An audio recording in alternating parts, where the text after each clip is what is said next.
YouTube? Haven't seen you in a while. It's Rob from Fuzzymotion. And if you're wondering, yes, I did gain some weight. And if you're wondering why, it's because, fuck you. This is Season 6, Episode 1 of True Blood.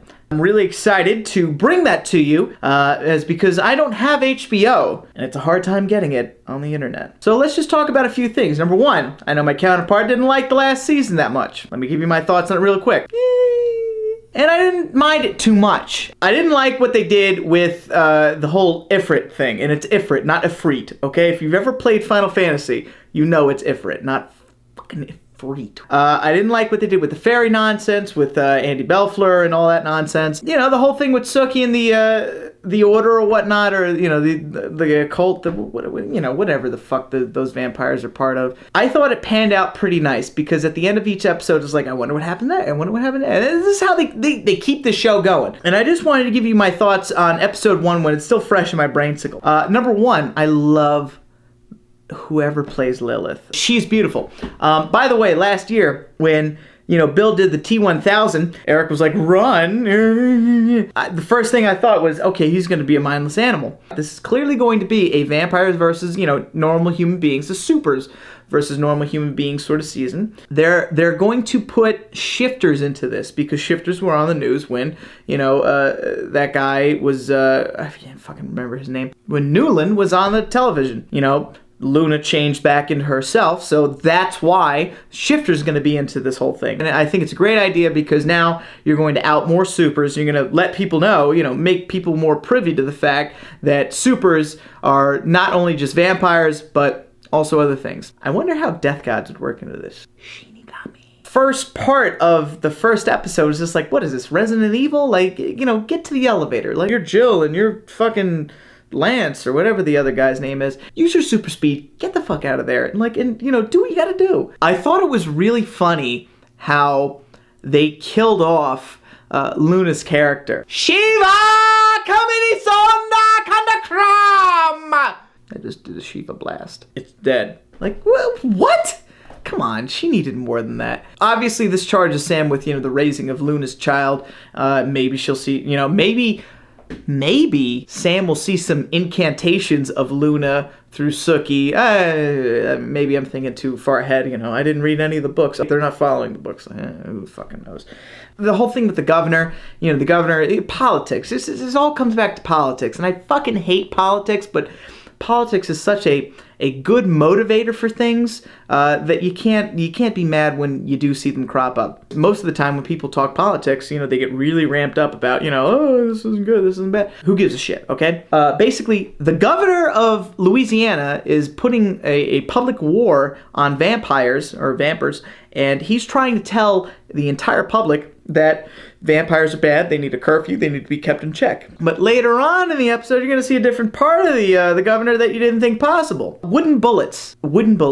Are those still a thing? But bullets aren't wooden, they'd fucking burn up! Like, Eric is part of the Tokyo Drift whole part of the episode. Apparently he's, for everything anyone says, I need a piece of gum. He's just like, you know, turns over and he's just drifts to 90 degrees. There seems to be a lot of maker issues in this episode. A lot of maker issues. And it seems like there's going to be maker issues throughout the entire season. You got, you know, the whole Pam and Tara thing. You got the whole Pam and Eric thing. You got the whole Jess and Bill thing. This is going to be a makers versus progeny sort of season, where every little thing that a progeny does, the maker's going to be involved. And it's just going to be like maker versus progeny. Everything's going to build up. Did Tara's accent get worse? Like, did it get more southern? Did somebody take her to the back lot and was like, Tara, you're not southern enough. Let's take you aside. Basically, this whole season looks like it's an apocalypse. Totally LOL'd when someone said, Billith. Yes, that was funny. Well played. What's up with the fact that wolves have to always, like, eat their own, or, you know, they're fucking cannibalistic? Can you imagine if somebody ate ribs like that near you at a Chili's or something? These ribs are good! Another Corona Light! Funniest quote of this episode. my mommy's dead and I'm hungry. Try to hold it in, please. The fact that Bill can fight off a staking should sort of tell you something. When we were getting into this, I was on board for the fact, like, Bill's gonna be a fucking liability. He needs to be put out. He's gonna be the apocalypse. You know, he's the thing that you need to destroy. And all of a sudden he regains his consciousness and he's, you know, drawing people in. He's just like, I just want to talk. You're trying to make us feel bad for Bill, but Bill has essentially through the last season gone through this entire arc of grandiose and trying to act as if he's better than everyone else. And now you want us to feel bad for him? You want us to feel sorry for him? Like he has some sort of plight? Like he's the new Jesus of vampires? Make him a fucking wild card. Make him like the new Russell and make him something that everyone needs to put out. And then nobody has an idea how to do. That would have been to me, that would have been a more exciting season. But instead they're going with this. I don't know. I don't know. New bottling plant. Again, politics at work. Bullshit.